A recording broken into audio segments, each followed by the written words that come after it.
नमस्ते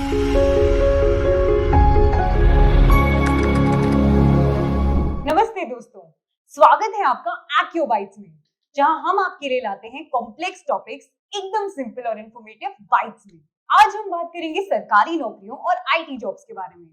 अक्सर सुनते हैं कि सरकारी नौकरी करनी जरूरी है, लेकिन क्या ये सच है? आइए आज हम आपको दोनों के बीच में एक अनबायस्ड कंपैरिजन दिखाते हैं। पहले सरकारी नौकरियों के बारे में बात करते हैं। इसमें अलग अलग एग्जाम्स होते हैं और जॉब रोल्स भी अलग अलग होते हैं, लेकिन देखिए कितने लोग एग्जाम्स देते हैं और कितनी सीट्स होती हैं।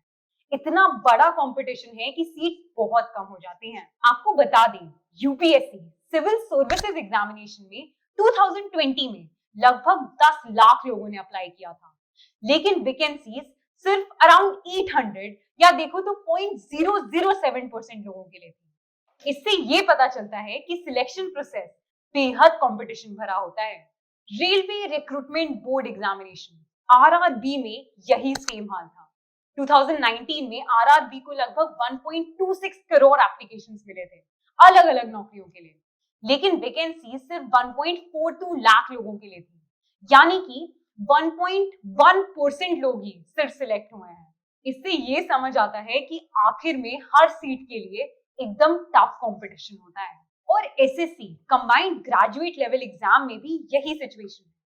2018 में लगभग 30 लाख एप्लीकेशंस आए थे, लेकिन अवेलेबल वैकेंसी सिर्फ अराउंड 11,000 थी। यहाँ पर भी सिर्फ 0.037% लोगों को ही मौका मिला। इस डेटा से क्लियरली ये दिखता है कि सरकारी नौकरियों के एग्जाम्स में नंबर ऑफ एप्लीकेंट्स बहुत ज्यादा होते हैं, जबकि सीट्स बहुत कम होती हैं और कंपटीशन एकदम कड़ा। सरकारी नौकरियों के डेफिनेटली कुछ फायदे हैं, जैसे कि job security, work life balance और नेशनल सर्विस, और तो और सोसाइटी में चेंज लाने का एक मौका।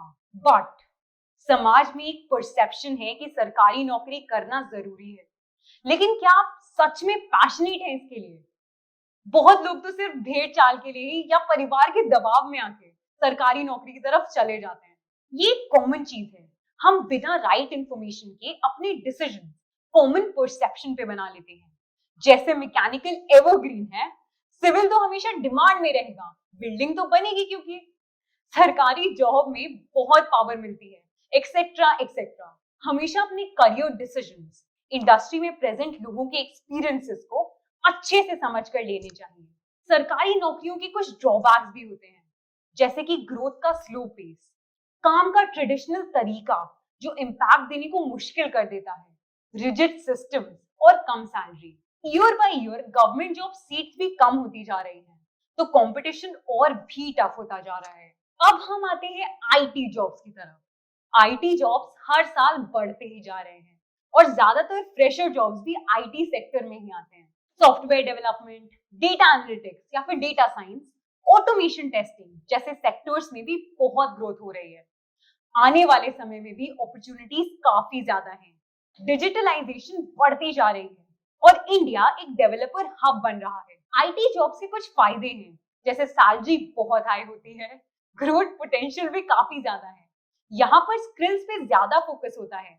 अगर आप अच्छे हैं तो जॉब मिलना मुश्किल नहीं है।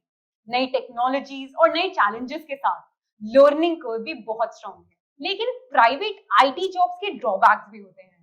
जॉब इनसिक्योरिटी, तेजी से काम करना, प्रेशर टू डिलीवर और वर्क लाइफ बैलेंस कम होना। लेकिन अगर आप स्किल्ड हैं और इंडस्ट्री में डिमांड वाली टेक्नोलॉजीज पे कमांड रखते हैं तो हमेशा रेलेवेंट रहेंगे। लेकिन अगर आप स्किल्ड हैं और इंडस्ट्री में डिमांड वाली टेक्नोलॉजीज पे कमांड रखते हैं तो आप हमेशा रेलेवेंट रहेंगे। सोचिए, एक सरकारी बैंक क्लर्क की मंथली सैलरी 30,000 होती है, राइट? लेकिन एक आईटी कंपनी में काम करने वाली सॉफ्टवेयर इंजीनियर की स्टार्टिंग सैलरी ही अराउंड 1 लाख होती है या फिर उससे भी ज्यादा।